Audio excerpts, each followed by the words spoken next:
Women raise half as much capital often, but they make $1 more, they double the return, and they actually often exit a year earlier. Their capital is much more efficient. And since then, so many studies have come out. There were some back then that we referenced, but so many more. People are constantly sending me these great studies, just like on making sure there's a female in the founding team and better performance overall. The sad thing is I'm still out there fundraising and I still come across people. I feel like part of my mission in life is to explain to people like, no, this is not charity. This is a for-profit opportunity. And actually companies with a female in the founding team perform better, and companies with diversity overall. You know, you can't talk about women without also talking about, I think about diversity of age, race, and gender every single day. And I want to make sure each of my companies is thinking that way also. Explore the minds and marketing strategies behind today's winning brands and businesses. Tap into the power of the creator economy with Earned by Creator IQ. Here's Conor Begley. Hi, everyone. Welcome to Earned. Today, I've got Jesse Draper, the founding partner at Halogen Ventures. Welcome to the show, Jesse. Thank you, Conor. Thank you. And I have to tell you, as I was doing my research, I was really impressed with both your story as well as what you've done over the last, call it 5-10 years on the investing side of things. It's super impressive. Well, that's way too kind. It's been a journey, as I'm sure for many people. It's never a straight line, you know? Yeah, well, it's the up, down a little bit, up, down a little bit, up, you know. So let's talk. I think one of the most interesting parts about who you are and your background, right, is you've got a much deeper family background within the venture capital industry than pretty much anybody else you'll meet. So you're a fourth generation venture capitalist. Your existing family is deep into venture capital. And I know that wasn't initially the path that you went on, right? Initially, you went more on the kind of entertainment side of things. But I'd love to know, what was it like growing up in a family full of venture capitalists? What was the talk around the dinner table? And then ultimately, how did that lead to you deciding that you wanted to get into investing? I grew up in Silicon Valley around entrepreneurs and investors. As you mentioned, I'm a fourth generation venture capitalist and the first female. So I think that's a really key part of my story. Growing up, you know, it was before Silicon Valley was sexy. I still don't think it's like super sexy. I go back there and I'm like, this is such a sleepy town. But I grew up there and my family was in this business and I idolized my dad and went to tech conferences with him growing up. I worked with different startups. I mean, that's all I knew truly. I didn't think I could go into the business though, because I was a female and I didn't see any women around me. And as a little girl, you know, they say you can be what you can see. And all I could see was my mom worked incredibly hard raising 4 children. And my aunt was a successful actress of the sort of 90s. She's actually on some shows now as well. But so I thought, oh, that's what women do. They are actresses. So like any young girl dreaming, I went to Hollywood and I was like, this is where I'm going to go. So I went to UCLA. I studied theater, film, and TV at their TFT school. And you know, I always had my dad in the back of my head, like, how are you going to make this a business? And so I acted, I had some success. I was on a Nickelodeon show. I did a bunch of movies. Producers and things didn't know what to do with me because I was just the workhorse where I'd have meetings. I'd be like, you're a writer? Cool. What are you writing? Are you working on anything now? Oh, you're casting this? How about I read it for you so you don't have to pay a casting director? I could play this little waitress role and you don't have to pay anyone to cast that. And I would get more roles doing that. But I had sort of this weird moment where I was on the Nickelodeon show. I was like a Z-list celebrity because of that. And I was invited to the first Twitter conference. I had just gone to a cattle call audition and it was like 500 women who look identical to me. They don't look identical. They're much prettier and much more talented, basically. And you go and you wait for hours. And it was for like Transporter 2 or Transporter 3. And Jason Statham was there. I wait 5 hours. I go in, I have my little sides. I'm ready to read. And he and the producers are like, don't speak, turn around, click, click. Okay, thank you. And I leave and I'm just like, oh my God. And I realized that my agent had sent me out on this thing for Charlie's Bodies. And it was an organization called Charlie's Bodies. And it didn't hit me till I left that I was like, wow, that was totally messed up. Like I feel so degraded as a woman. And then that same day, I went to this Twitter conference. Again, Z-list celebrity invited to the first Twitter conference at the Skirball Center. And it was mostly men. There were a handful of women. It was the early days of Twitter and YouTube. And I knew something cool was happening. And so I loved it. I was like, I feel weirdly comfortable in this room. How do I combine these two worlds? So I started one of the first tech talk shows back in 2008. It's hard to believe now, but back then, I know it was one of the first because no one cared, because I had Elon Musk on the show. I had Eric Schmidt, the former CEO of Google. I had these incredible entrepreneurs, and literally nobody cared. I was just like posting my little content on the internet. And then ultimately we took the show to TV. I was nominated for an Emmy. It became this other thing because people started paying attention, and those casting directors and producers who were disinterested in me then started calling and being like, what is this internet web show thing you're doing? And it was really full circle for me, where I realized I was creating this business, the heart of which was a show. I ended up building out a technology news blog. We were trying to model it after a Business Insider, if you will. It was really funny, like silly show. I wore all pink. It was like Borat, but kind and very nice to these people. I had these amazing entrepreneurs. My whole goal was to make them very approachable. So I made an initiative during that show. After 2 seasons, I realized I had only interviewed men in technology. And like, here is this woman issue again, where I'm like, well, where are the women? So I made this initiative to interview 50% women in tech, and they came. And it was like Jen Hyman from Rent the Runway, just starting out, Rebecca Minkoff, the Gilt Group girls. Then I got Sheryl Sandberg before she'd written Lean In, before anyone knew who she was, new to Facebook. It just started taking off after that. It was like Jessica Alba, just started Honest Company, Mark Cuban, like Anish Chopra, the first CTO of the United States of America. And people were like, what is this talk show thing? Whatever. It was fun. And that was the beginning where I realized, okay, women are here. How do I make change in this industry and get more women into it? Because I didn't think I could go into it. So one, I could do more media exposure for women and get them media exposure, which I was doing. And then two, they needed funding. So first, I'm taking these pitches, and sometimes I'm like, oh, you're too early for the show. Love what you're doing, but I can't put you on the show, because I quickly learned, I don't know if you've learned this, that you can't have a startup on that was like a Series A, because if they go under before you've produced an episode, which takes a minute sometimes, it's no longer an exciting episode. So I started just being like, I need later stage deals and, you know, what have you. So I did this show, and I started finding these incredible companies that were started by women. First, I'd find them funding, and I'd introduce them to Sequoia. I'd introduce them to my dad. I found like Paperless Post funding and many others that I'm sure you know. And then I realized, like, I should be doing this. I'm picking some really good companies. I'm making money for other people. And so I started writing small angel checks or negotiating sweat equity. And then I had one deal called Laurel and Wolf. And I had invested, and Benchmark came in and they marked it up.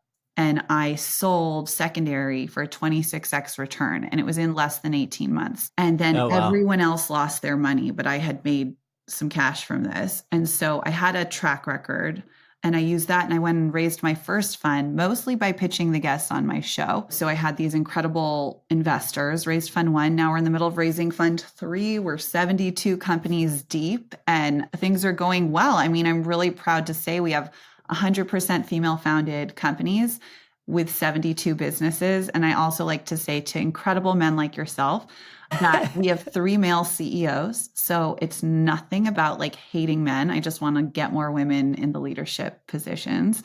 And I have 3 little boys, and I was raised by incredible men. So I have 2 brothers. I love men, but I just want to make sure there's some women out there.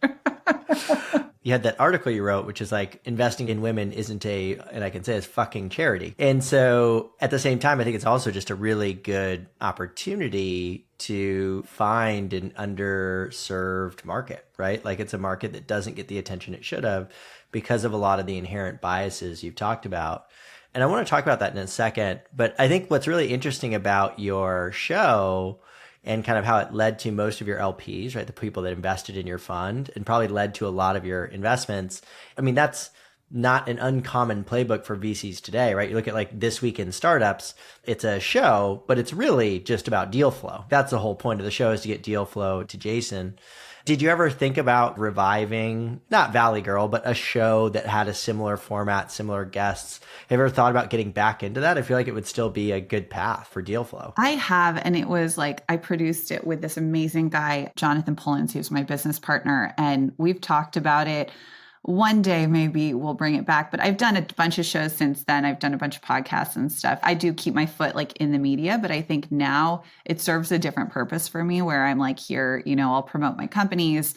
I want to get them out there. And so I'm definitely no stranger to the media, but I use it as a vessel to sell things through essentially, which makes me sound just terrible, but everyone's got to work, guys. Transparency is good. So, let's go back to that article. So, you published the article, it got a ton of attention, and maybe you can talk a little bit about the kind of contents of the article and why that got attention. I'm curious, given that there were some criticisms of the industry, were you scared to publish that and the kind of reaction that you would get? And then second, what was the reaction like, right? Because I think it was critical of this kind of male dominated industry. So I'm just curious what that period was like. That must have been something that was tough to put out there. Yeah. So a little over 2 years ago, I wrote this article called Investing in Women Isn't an Effing Charity. And I used the real F word. So my grandmother's probably like rolling over in her grave right now. And I'm so sorry, Grammy. It was out of a moment of huge frustration for me. We were in COVID and I was in the middle of raising my second fund. And so many investors would say things to me like, oh, okay, I feel good about this. It's sort of like charity, right? And I'm like, no. This is a for-profit investment. We're going to make massive returns. And this is not a charity. And then I realized people kept putting women in this bucket that was charity. It's just how society was built. Men passed the pocketbooks down from generation to generation, and they were told basically not to talk to women about money. Women were told not to talk about money. So I'm constantly trying to get women to talk about numbers, talk about money. And I think it's incredibly important, but it's just that. So women were basically taught to give away money to charity also before they were taught how to invest it or grow it. So that's sort of like my next conversation that I've been trying to push forward. To answer your question, when I initially published it, I think anytime you publish something, you're like, well, let's see how it goes. Something I didn't mention about the show, which is like such a far past part of my life, but I was about 22 when I started it, and I was torn apart by the media. I have a 23-year-old intern who I recently had pull a lot of this press, and people in Valleywag would write mean things. Like starting at the age of about 22, I was just torn apart by the media. So like never bothered me. It's like there's always a hater out there. And so putting something out like that, I was actually really proud of it because I was like, I can't be the only woman feeling this way. And I could not believe, it got like 1 million impressions in about a month. It blew up. It's still quoted in every major publication because we backed it up with a lot of data on the returns that women have and how women raise half as much capital often, but they make $1 more, they double the return, and they actually often exit a year earlier. Their capital is much more efficient. And since then, so many studies have come out. There were some back then that we referenced, but so many more. People are constantly sending me these great studies, just like on making sure there's a female in the founding team and better performance overall. The sad thing is I'm still out there fundraising and I still come across people. I feel like part of my mission in life is to explain to people like, no, this is not charity. This is a for-profit opportunity. And actually companies with a female in the founding team perform better, and companies with diversity overall. You can't talk about women without also talking about, I think about diversity of age, race, and gender every single day. And I want to make sure each of my companies is thinking that way also. But I think one of the things that I hear still is I presented recently at this private wealth management conference, and I talk about my companies. I'm like, I have this company doing $1 billion GMV. It's called Baby Liz. They'll probably go public soon. And I'm saying all these things. And then all these hands go up at the end of my presentation. And I'm thinking, they're going to grill me on my numbers, whatever. It's 30 minutes of questions like, well, what if a guy works there? Can you invest? How are you seeing all the best deals if they're all run by women? To those things, I respond, I saw 10,000 deals last year. And how many did you see? And that's because there's so few women doing what I'm doing that the deal flow is astronomical and I don't have nearly enough capital to put to work, but I wish I did, and I will get there.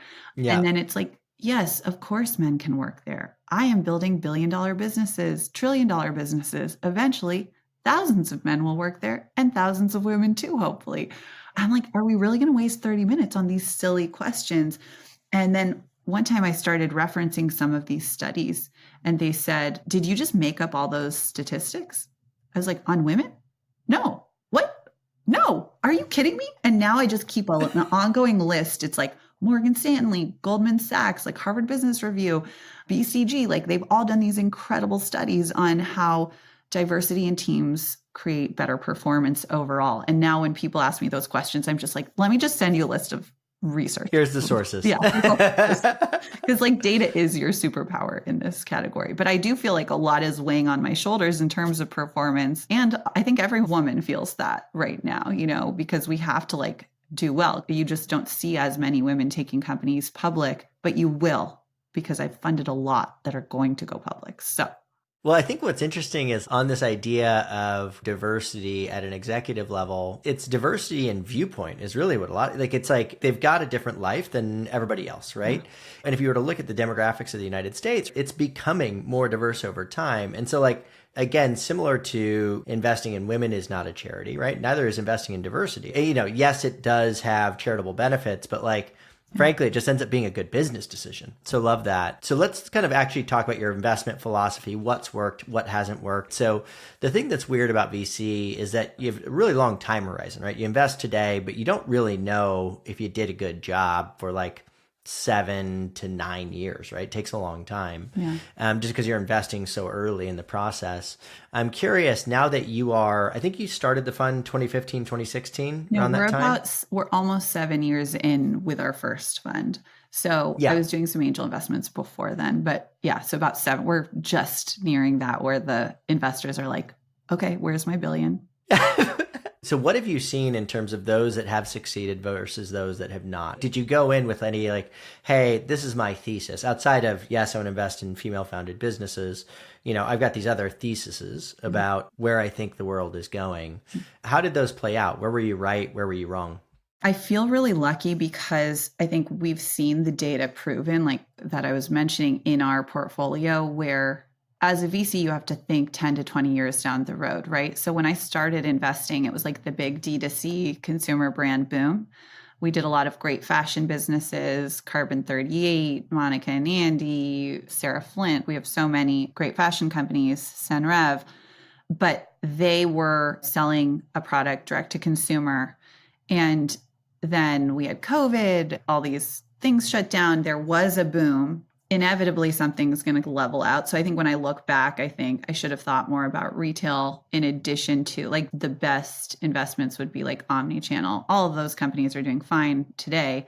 But in terms of growth, there was this problem that every consumer brand's seeing today where it's like you're just throwing cash at these companies to market them and you're investing $100 million in marketing in order to do $100 million in revenue. And that caught up to all of these brands. I'm very lucky because I invested in great brands like Flex. It's like an alternate tampon device. It's the largest player on the market. And they were a direct-to-consumer brand who also went into retail. And so a lot of my companies had this great omni-channel opportunity. But when I think about just founders overall and the ones that performed, I try to analyze this every day because you want to bet on the good ones.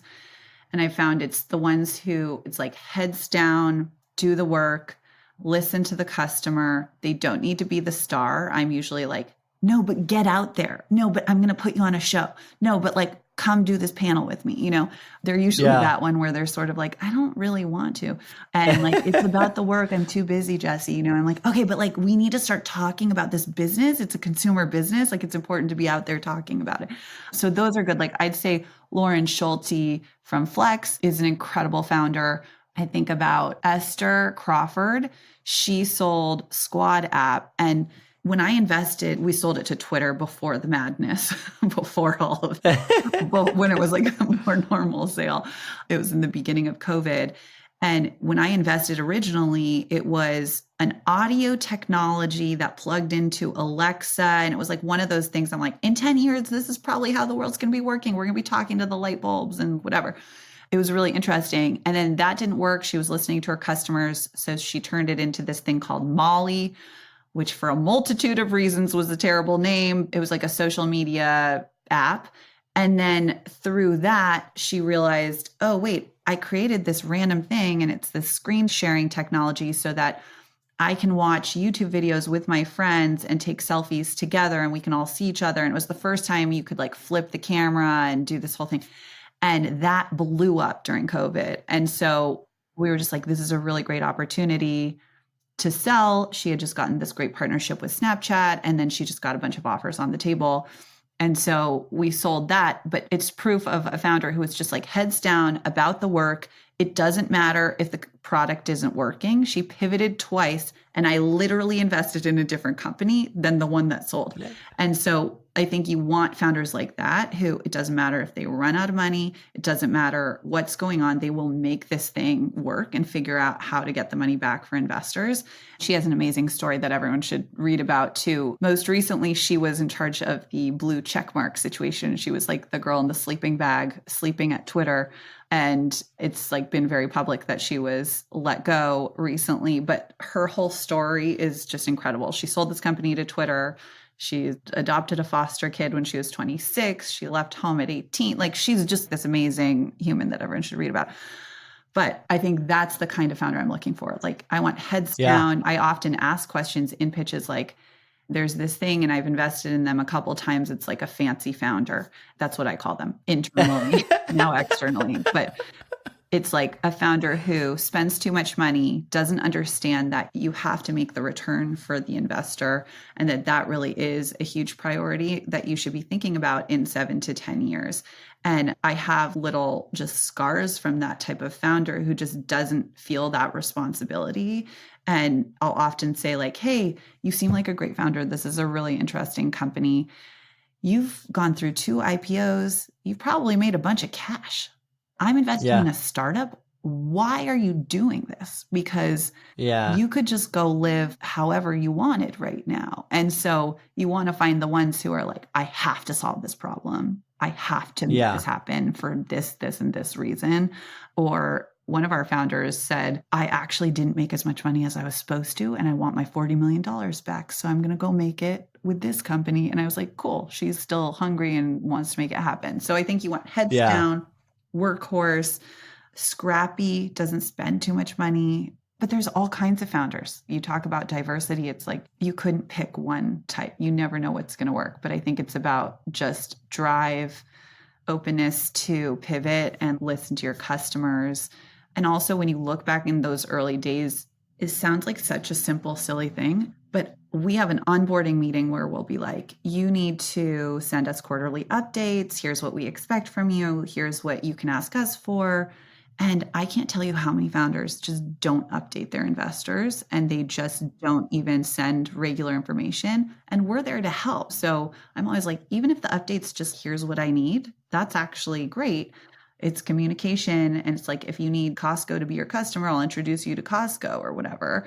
And you can put that in your update. And the founders who are doing the worst in my portfolio, which is this tiny handful, they are terrible at updates. They just never were letting us know what's going on. We're always like calling, what the hell's going on? And then the ones who are fantastic are the ones who get back to you right away, even though they're the ones who probably have the excuse because they're doing so well. They have such a big business. They probably have the excuse not to like get back to you right away. It's just such an interesting pattern. And transparency too is key. Yeah, see, if you want something done, give it to the busiest person you know. It's something I've advised a few startups, and we did this very aggressively, particularly early on, where it's like, we're in the same boat. The investors and us, we all want to win. Let's bring them in as much as we can. And like all of our earliest investors, it was like the brand founder who had loved our data, or whatever. It was like people that actually end up referring us like a lot of business, right? Like a lot of our earliest business came from our investors. We had investment bankers that would meet with brands. They would send those brands to us. It was a great ecosystem. We have somebody who wrote us like a $10K check has referred us the most business out of any investor we've ever had. So it's very underleveraged. I think the patterns you're talking about are something that I've observed consistently in conversations.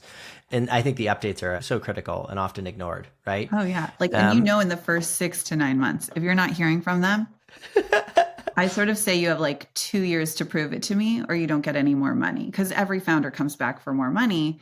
They're raising their Series A, they're raising their Series B. And it's like, you still have to prove it to us. At some point, you're going to be in a crunch and you're going to need some cash. And it's an important behavior and so simple. Just update. It could be 5 bullet points. Keep it simple. Just stay top of mind. Yeah. So let's talk about, you mentioned D2C space, and like if you had made something you would have done earlier, you would have found people that encouraged your brands to go omni-channel maybe a little bit earlier, right? Yeah. And I think if you look at the public markets, obviously a lot of the D2C space, particularly those that were backed by venture capital, have had a tough time, right? In the public markets. How does that affect your strategy? Are you still trying to invest in the same kinds of direct-to-consumer brands? And I think separately, in some ways, part of the fancy founder thing is like, when you've got a bunch of money, you're going to spend it. And so like, in some ways, I think the problem was they were almost overfunded, right? They just had too much cash. Having less cash would have forced them to be scrappier. Was that your observation? And do you still consider that to be a good space to put money into? I mean, there's so many great founder stories where like we have one who raised $80 million and it's just sitting there because they're operating and they don't need it, but it makes them very defensible if they needed it. And I think those are the best founders, is like, you do need the money for marketing. But I think also today, Google ads are, do you know who Kathy Wood is? You know, Kathy, she's like, from ARK. So I was having this talk with her and she's like, why do you think Target's online sales are so down? Because she looks at the public markets, or like much later stage, almost like pre-public and then public. And I'm like in the weeds in the startups. I said, yeah, I know exactly why. She's like, why? I was like, because all my companies are having the same problem. Google ads are so expensive. Google ads, Facebook ads, they're just becoming more and more expensive. So people are leaning into influencer opportunities, and all my companies do partnerships, especially my fashion companies or anything consumer. They all know each other and are in our portfolio, and they'll all do brand partnerships and share email lists and do swaps and things, because it's too expensive right now for every small brand. It's a real problem. Google, Facebook, get your stuff together. This is really it's a mess. But I think that's a huge issue right now. And so I think every D2C brand is having some form of trouble unless they have great retail partnerships.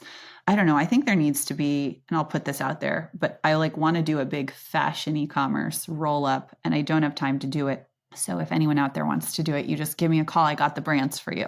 But I think there's an opportunity there for fashion e-commerce, and we have to do that in order to save a lot of these brands, I think, right now, too. There's a real opportunity for some PE fund to come in and do that, or a publicly traded traditional retail business, for example, who probably isn't doing very well online. Yeah, it seems like for whatever reason, like I think Lunia declared bankruptcy today. Parade just sold off for not a lot of money. It seems like apparel has had a tough time in general getting to scale, which is interesting. So you mentioned influencers and creators. Obviously, you are a creator, right? So you've got 15, 20,000 fans on Twitter and Instagram, on LinkedIn. I'd love to hear your perspective on where you think that space is going, like as a creator, what the impact has been in terms of you having these large audiences to your own business, and then how you advise or see your companies investing in this space, right? Like we have several of your portfolio companies as clients, like Live Tinted. We know they're putting money in. So yeah, would love to know where you see that space going, what impact it's had for you, and then how you think about creators and influencers for your brands. I think that creators and influencers with tons of followers have a lot of power right now because they're cheaper than Google ads, but they're also, people really look to these honest opinions. I think they have a lot of power, but with power comes great responsibility, as we know. So I hope that they're also being transparent about who they're working with and making good choices on the brands that they choose to work with because they have such influence in this next generation. We work with influencers all the time, and we have a lot of influencers who are investors. I think you can be very successful as an influencer these days. And because you have this power, you can actually get equity in a lot of these businesses if you choose to partner with them. I think the smarter influencers will understand the equity partnership versus we're at like this interesting moment where the talent agencies are losing power and influencers are gaining power. And so the talent agencies are trying to scoop up these influencers. But talent agencies were always just to be the connector, like, oh, I'll introduce you to that producer. Oh, I'll introduce you to that. Influencers now are connected to anyone. Like I can get a hold of anyone I want online. Yep. And so if you want to get a hold of that producer, go get a hold of them. Like they're probably somewhere online or someone knows them online who can introduce you. And so I think that's where the talent agencies are losing steam. Talent agencies go off of cash. I've just had a lot of issues in terms of dealing with talent when the agent gets in the way and the talent thinks that the agent is a business person. And typically the agent is just there to like get more cash for the client, which is very helpful when you're doing a brand deal or something like that. But if you want to be an investor in this company or an equity stakeholder, I've had to speak to like the William Morris Endeavor brand department about what an equity deal looks like because they don't understand it typically. They're starting to hire in and get smarter in a lot of these talent agencies and have people who can look at deals and they can invest in deals themselves, but they're not encouraging their clients to invest in these deals because they want the cash for their clients, but they'll invest in the deal. Well, they want the cash for themselves as well, right? They usually Yes. only get a cut of the revenue, right? Yes. And they don't know if they're going to be there for when that cash comes to fruition when the business sells, right? Yeah, Like, exactly. And I'm getting in the weeds here, but I think something's changing and the agencies will catch up. They're all smart, but they get in the way sometimes. So as an influencer or creator, make sure you're aware and they don't know everything. Make sure you're making the decisions for yourself too. And if there's a deal you really want to do it. And this deal may not have the cash that you want in terms of writing you a check. But if you get a piece of that equity and do a great partnership and you know that you could sell this thing, oh my gosh, partner with them, become an equity stakeholder, and you can move mountains. I mean, you have so much power there. So I think about this a lot. We're constantly collecting like new data and research, but we love partnering with influencers. Deepika from Live Tinted is actually one of the magical founders who is also an incredible influencer. I also think great influencers find a great operator because you're often busy with creating like with your business. So make sure you have this person who can manage the business too and be thoughtful about that. You have a lot of power right now as a creator and an influencer. And so you can make change, you have influence, and you could basically do any brand deal you want if you have enough followers. And what about you? How's it impacted you? It seems like you're decently active online. Is that something that you think is a good investment? Or are you trying to pull that back, invest more? I like that. I am decently active online. I do think I'm decently active. I wish I had the time to do more content because I think it's important in what I do. I want to encourage more women to start companies. And I think there's a huge piece of that I just feel like I don't have capacity for because I'm doing deals. I have 85 investors. I have 72 companies and I sit on a bunch of boards and manage my team. And then I'm traveling all the time. So if there was an easier way for me to produce content, plus three, oh yeah, I forgot. That should have gone first. I have 3 boys who are crazy, but I have 3 kids. So I think if there was an easy way to create more content, I would. And you will see some things coming out from me soon. But we try to kind of tie it in with a lot of our businesses. So we did this great Invest in Women campaign recently. It was my next iteration on the charity article. This is 2 years later. And we got a billboard. We did this whole digital campaign. We created a ton of content, but it was with all my founders, all in different industries to be like, hey, look at these incredible women who are starting businesses and they're changing all of these different industries. And it created this great conversation. So I do feel like I tie it into my work a lot.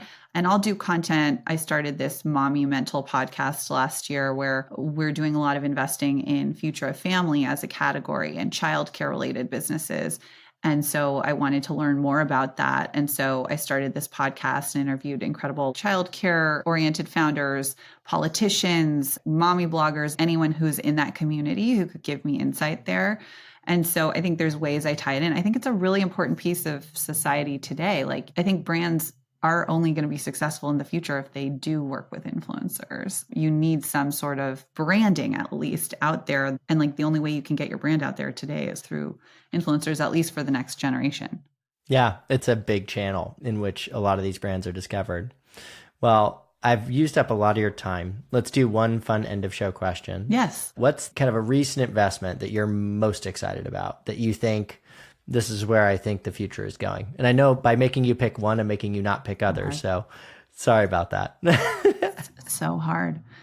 I think right now I am most excited about Babylist. They're the largest baby registry. They're doing $1 billion GMV. They're launching a flagship store this week in Los Angeles. And they actually are looking to do partnerships with tons of influencers, anyone in the family mom space. They've created so much great technology. And I think it's also just a very important company, like when they do eventually go public, for people to see, oh my God, this company is doing how much revenue? And they're just technology selling baby stuff. Like, I think it's just so good for women and families across the country. And Natalie Gordon, the founder, is incredible. And she's building all this new technology all the time that is just super helpful. They acquired 2 companies this year. And then they have this interesting button on their site now, in addition to the baby registry, which is selling, $1 billion of stuff. They have this button that you click and you essentially get a free breast pump. So as a mom, a breast pump is $500 to $1,000, which is a lot of money. And it's almost impossible to bill insurance. I was like never really able to successfully do it for any of my children. And they have this button on their site now that you can click and essentially get a free breast pump, and they bill insurance for you, and they take all insurance now. So they're creating very helpful technology for families, in addition to like being the largest registry company out there. And so I'm just excited for hopefully them to make me a bunch of money at some point. So that'll be cool. Absolutely. I think that's a great way to wrap. And again, congrats on all the success. I think it's really important what you're doing. And I think that it'll have, both be very profitable, but also have a big impact, which is great. And so appreciate you taking the time and teaching us about it. And thanks again. Thanks, Conor. Let me know what I can do for you. You're fantastic. And it sounds like you have a lot of great clients. So all of you, you're with a good guy. Thanks, Jesse. Be a friend, tell a friend, and subscribe. Earned by Creator IQ. Creator IQ is your all-in-one solution to grow, manage, scale, and measure your influencer marketing program. Ready to unlock the power of the creator economy? Get started with a demo today at creatoriq.com.